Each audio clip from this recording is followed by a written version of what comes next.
Shalom, kebenaran hari ini tanggal 31 Desember 2023 bertema perbedaan akhir. Setan menipu dengan perkataan, nanti saja bertobat, nanti saja berubah, masih bisa. Padahal ada tahap-tahap yang harus kita lalui. Ada dosa-dosa yang harus kita selesaikan pada waktunya. Namun ada orang yang sudah umur tetapi tidak membenahi diri sejak muda. Terus terang, akan lebih sulit kalau sudah terlanjur lewat umur. Maka sejak dini, anak-anak harus mengenal Tuhan. Karena zaman ini, masa kanak-kanak pun sudah teracuni oleh banyak hal.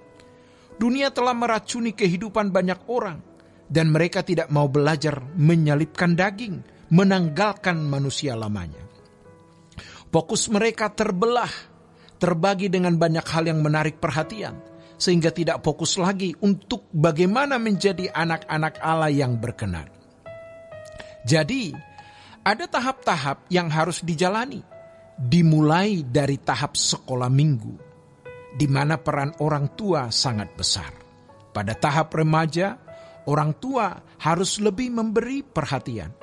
Tahap pemuda, kalau sudah baik, mulai bisa dilepas. Dewasa muda mestinya sudah mulai bisa mandiri. Tetapi ini hanya mimpi rasanya untuk dapat menemukan orang yang benar-benar mengikuti tahap-tahap tersebut dengan baik. Sekarang mari kita fokus untuk memberi kegirangan bagi Tuhan. Caranya, tanggalkan manusia lama, tahap demi tahap. Menyembeli daging ketika kita memiliki dendam. Mengampuni musuh itu seperti persembahan yang berbau harum. Berkenannya seorang yang masih kanak-kanak rohani dengan yang sudah dewasa rohani berbeda. Maka kita mesti jujur dengan usia yang kita capai ini. Sudahkah kita mencapai tingkat kedewasaan rohani yang memuaskan dan menyenangkan hati Tuhan? Waktu muda kita tersinggung ketika ada yang menghina. Sekarang, di usia 50-60 tahun, apakah kita masih tersinggung dengan mengucapkan kata-kata yang tidak patut? Atau kita mulai bisa mengendalikan diri, dan kita tidak membuka mulut, dan tidak mengucapkan apa yang tidak patut? Tuhanlah tabib yang sejati, dan melalui Roh Kudus merawat kita. Dia melihat virus dan bakteri dosa di dalam diri kita yang harus dicabut. Bagaimana mencabut dosa dalam diri kita melalui masalah? Itu adalah pisau operasi Tuhan. Ada pisau operasi Tuhan lewat masalah-masalah hidup. Dan itu adalah sekolah kehidupan kita. Namun, orang sering tidak menyadari bahwa itu adalah berkat kekal, supaya kita dibersihkan dari keduniawian.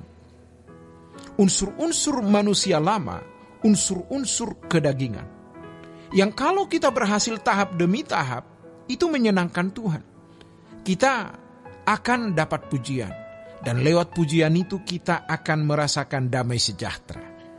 Kalau di dunia ini, sekolah yang baik, sekolah favorit itu sangat mahal biayanya.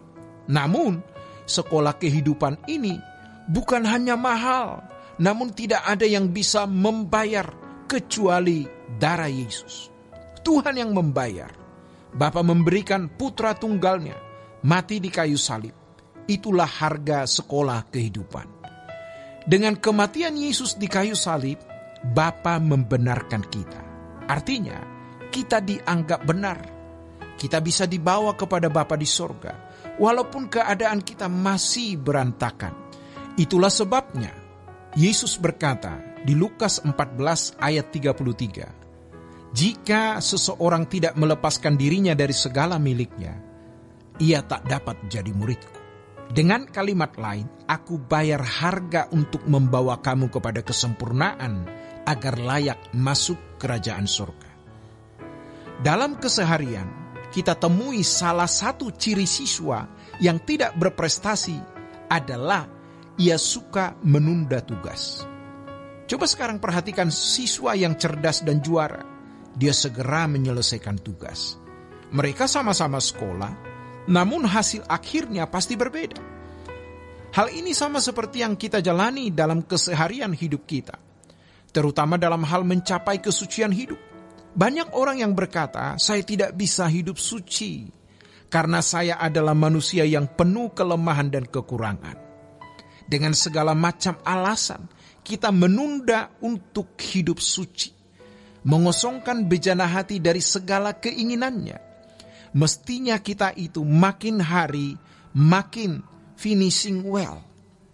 Ibarat bejana, kita harus makin kosong dari dosa, dari kenajisan, dan dari keinginan-keinginan yang Tuhan tidak kehendaki.